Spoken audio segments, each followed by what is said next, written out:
అందరికీ నమస్కారం. మీరు చూస్తున్నారు తెలుగు స్ఫూర్తి యూట్యూబ్ ఛానల్. సో ఈరోజు Indian post GDC online engagement సంబంధించినటువంటి నోటిఫికేషన్ ఇవ్వడం జరిగింది. సో ఈ నోటిఫికేషన్ ఎలా అప్లై చేసుకోవాలి, మరి వీటికి సంబంధించినటువంటి క్వాలిఫికేషన్ ఏంటి, మనము ఎక్కడ పోస్టులు ఎక్కడెక్కడ ఖాళీలు ఉన్నాయి, ఈ యొక్క పోస్ట్ మ్యాన్ వివరాలు అనేది మనం ఎలా తెలుసుకోవాలి, ఎలా తెలుసుకొని ఏ విధంగా మనకు నచ్చిన చోట అప్లై చేసుకుంటే బాగుంటుందనే విషయాన్ని మీకు ఇక్కడ క్లియర్గా ఇక్కడ తెలియజేయడం జరుగుతుంది. సో ఈ వీడియో అక్కడ స్కిప్ చేయకుండా చివరి దాకా చూసి ఇందులో ఉన్నటువంటి ప్రతి అంశాన్ని మీరు తెలుసుకొని మీరు అర్హులైనట్లయితే అప్లై చేసుకోండి. ఒకవేళ మీరు అర్హులు కాకపోయినా మీకు తెలిసిన వ్యక్తులకి ఈ యొక్క వీడియో షేర్ చేసి ఇందులో ఉన్నటువంటి ప్రతి అంశాన్ని క్షుణ్ణంగా తెలుసుకొని ఎలాంటి పొరపాట్లు చేయకుండా అప్లై చేసుకుంటారని కోరుకుంటున్నాను. సో మీకు ఎలాంటి డౌట్స్ కూడా రావని అనుకుంటున్నాను ఈ వీడియో చూసిన తర్వాత. సో మొదటిగా మనకి ఆన్లైన్ అప్లికేషన్ అనేది ఈ విధంగా ఓపెన్ అవుతుంది. ఈ ఆన్లైన్ అప్లికేషన్ ఎలా చూడాలి అన్నట్లయితే వీటికి సంబంధించిన లింక్ అనేది నేను వెబ్సైట్ లింక్ అనేది మన డిస్క్రిప్షన్లో ఇస్తాను. ఒకవేళ అలా చూడటం మీకు రాకపోయినట్లయితే SM తెలుగు స్ఫూర్తి యూట్యూబ్ ఛానల్, సో smteluguspurti.com అనేది నేను ఈ యొక్క స్టార్టింగ్లోనే ప్రొఫైల్ పైన ఇవ్వడం జరుగుతుంది. సో వాటి ద్వారా మీరు ఓపెన్ చేసి క్లియర్గా మీరు నోటిఫికేషన్ డీటెయిల్స్ అనేది చూసుకొని అప్లై చేసుకోవచ్చు. రైట్, ఇక్కడ చూసినట్లయితే మనం నోటిఫికేషన్ ఎలా చూడాలి అనుకున్నవారు ఇక్కడ నోటిఫికేషన్ చూడండి. ఇక్కడ క్లిక్ చేసినట్లయితే మనకి నోటిఫికేషన్లో ఏ జిల్లాలో ఎన్ని పోస్టులు ఉన్నాయి, జిల్లాలో ఏ మండలము, ఏ పోస్ట్ ఆఫీస్ ఖాళీ ఉంది, మరి ఆ యొక్క ఖాళీల భర్తీ ఎన్ని ఉన్నాయి, ఎన్ని చేయబోతున్నారు అనే విషయాన్ని మనం క్లియర్గా చూడొచ్చు. నెక్స్ట్ వచ్చేసి ఇక్కడ ఉన్నటువంటి first stage registration, second stage fee payment, third stage వచ్చేసి అప్లై ఆన్లైన్, తర్వాత ఫోర్త్ స్టేజ్ వచ్చేసి మనకి రిజల్ట్ అనేది చూసుకోవాల్సి ఉంటుంది. సో ఫస్ట్ స్టేజ్ అనేది మనం ఏం చేయాలి, రిజిస్ట్రేషన్ చేసుకోవాలి. ఫస్ట్ స్టేజ్ అనేది రిజిస్ట్రేషన్. ఈ రిజిస్ట్రేషన్ ఎలా చేయాలి, వాటిలో మనం ఎలా పేర్లు రాయాలి, ఎలా రాస్తే మిస్టేక్ కాకుండా ఉంటుంది అనే విషయం మీకు తెలియజేస్తాను చూడండి. సో ఇక్కడ రిజిస్ట్రేషన్ పైన క్లిక్ చేయండి.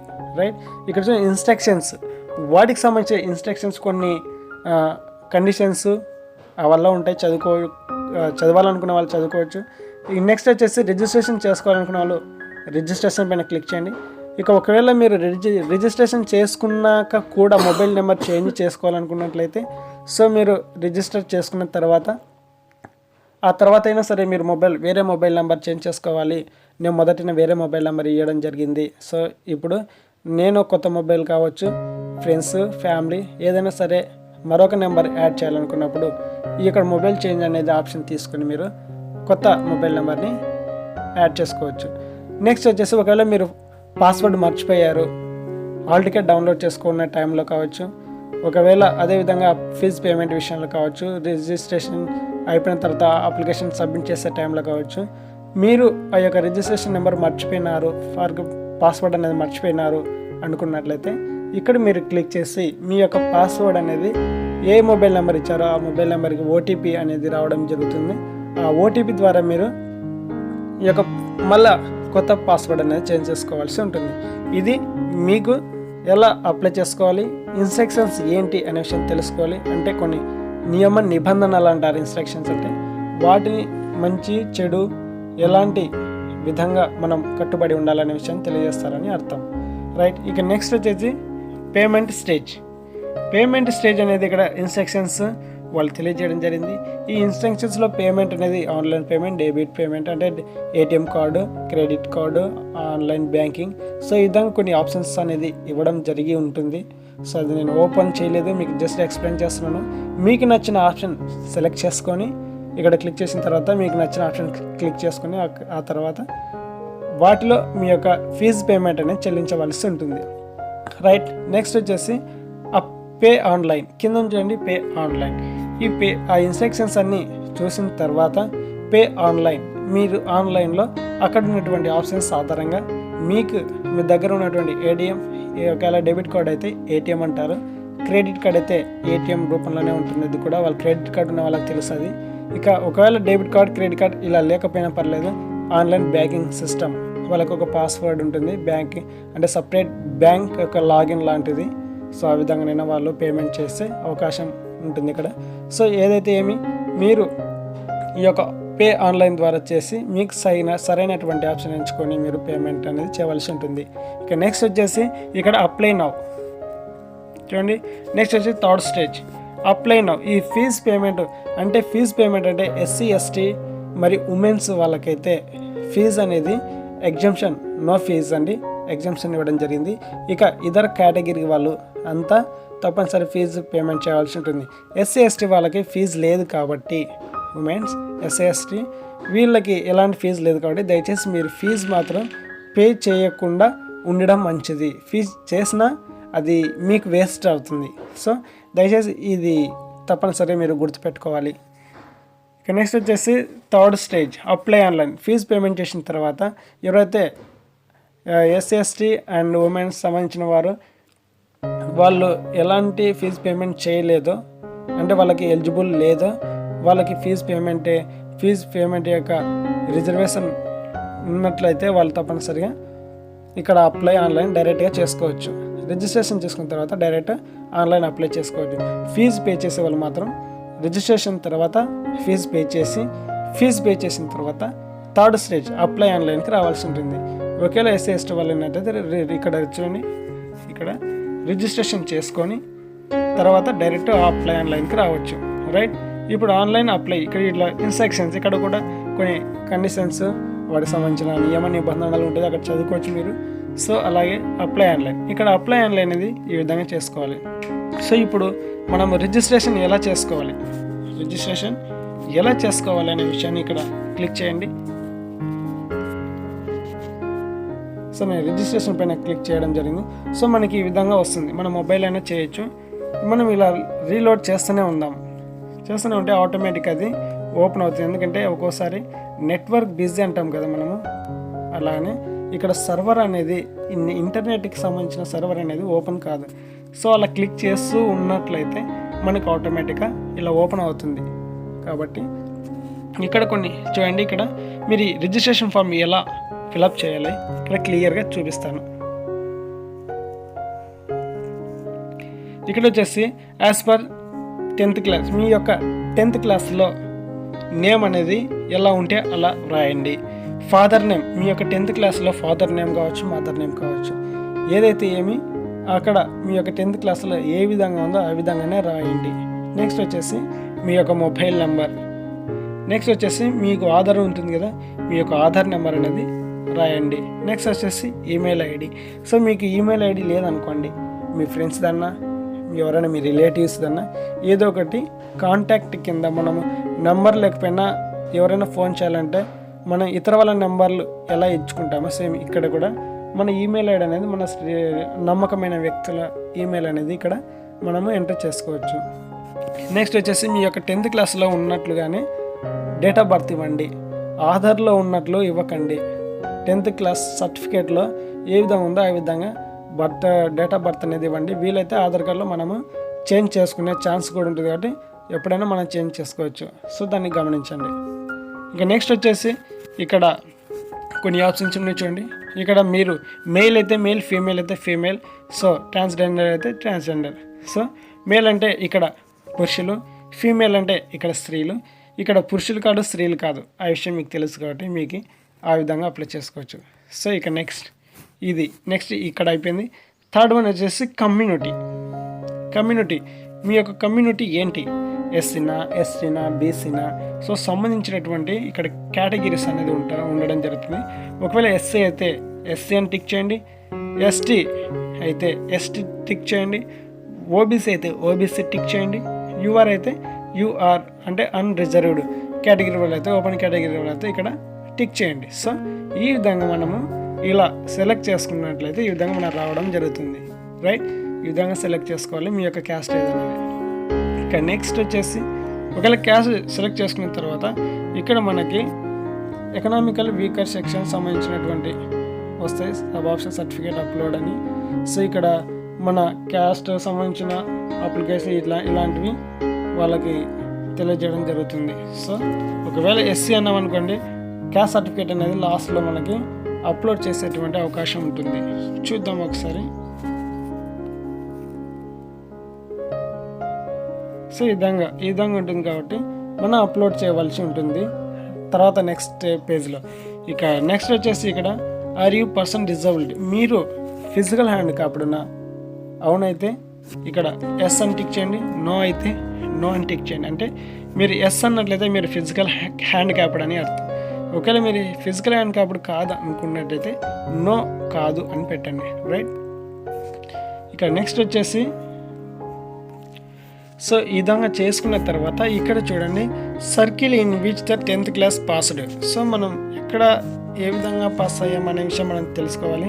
ఇక్కడ మనం ఏ స్టేట్లో మనం పాస్ అయ్యాము, అంటే ఏ స్టేట్లో మనం ఉన్నాము, మరి ఏ స్టేట్లో మనం చదువుకున్నాము, మనం చదివిన చదువులని ఏ స్టేట్లో సంబంధించినవి అని తెలుసుకున్నట్లయితే, ఒకవేళ మీరు ఆంధ్రప్రదేశ్ రాష్ట్రానికి చెందినవారు అయితే ఆంధ్రప్రదేశ్ రాష్ట్రం అని తెలియజేయండి.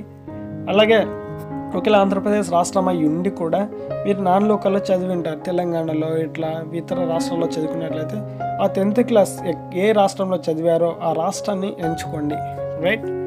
ఇక నెక్స్ట్ వచ్చేసి ఇక్కడ ఇయర్ ఆఫ్ పాస్, మీరు ఎప్పుడు పాస్ అయ్యారు, ఏ సంవత్సరంలో పాస్ అయ్యారు 10th అనేది ఆ యొక్క సంవత్సరాన్ని సెలెక్ట్ చేసుకోండి.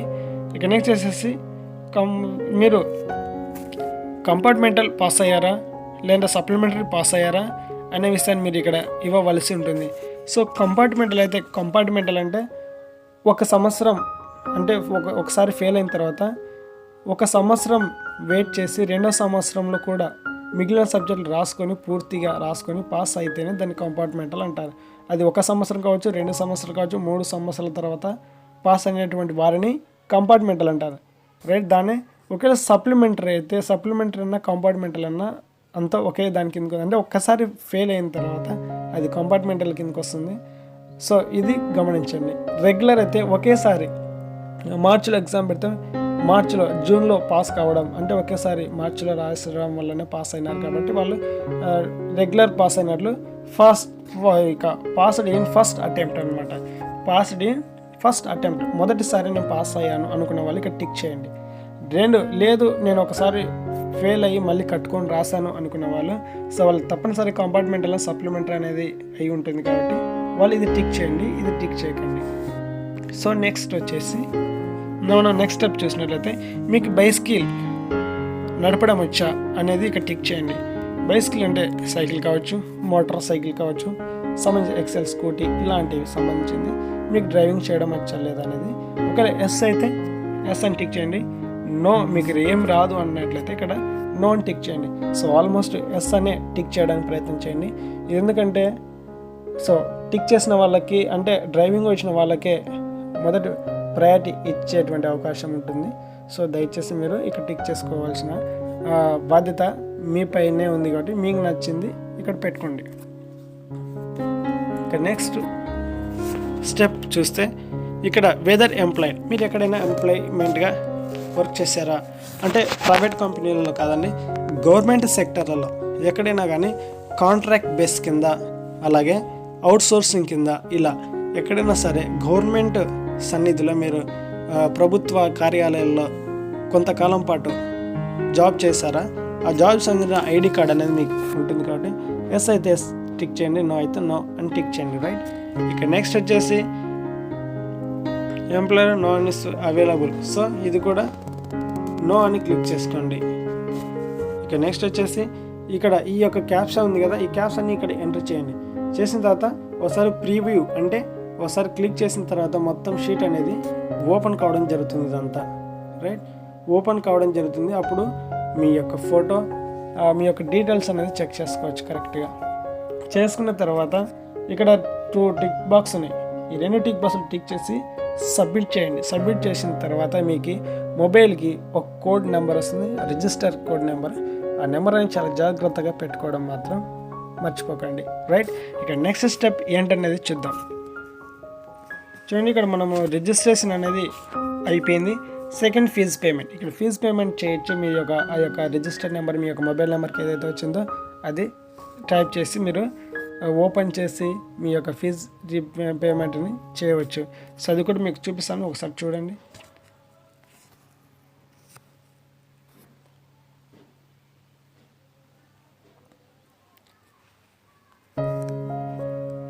సో సో మనకి ఈ విధంగా వస్తుంది చూడండి, ఈ విధంగా వస్తుంది. ఇక్కడ చూసిన మీకు రిజిస్టర్ మొబైల్కి వచ్చింది కదా, ఈ యొక్క రిజిస్ట్రేషన్ నెంబర్ ఇక్కడ ఎంటర్ చేయండి. సో ఇక నెట్ బ్యాంకింగ్ అయితే పర్ ట్రాన్సాక్షన్ 10 రూపీస్, ఇక్కడ 1% ట్రాన్సాక్షన్ అమౌంట్ అనేది క్రెడిట్ కార్డ్కి అయితే 1%, నెట్ బ్యాంకింగ్ వాళ్ళకైతే 10%, ఇక డెబిట్ కార్డు ఉన్న వాళ్ళకైతే నిల్. సో ఈ విధంగా వీటిపైన ఉన్నటువంటి ఫీజు అనేది తగ్గించబడుతుంది పర్సంటేజ్ ప్రకారంగా. ఇక నెక్స్ట్ వచ్చేసి డెబిట్ ట్రాన్స్ఫర్, నెక్స్ట్ వచ్చేసి ఫర్ ట్రాన్సాక్షన్ అప్ టు 2000 వరకు చెల్లించుకోవచ్చు అని చెప్తున్నారు. సో ఇదండి.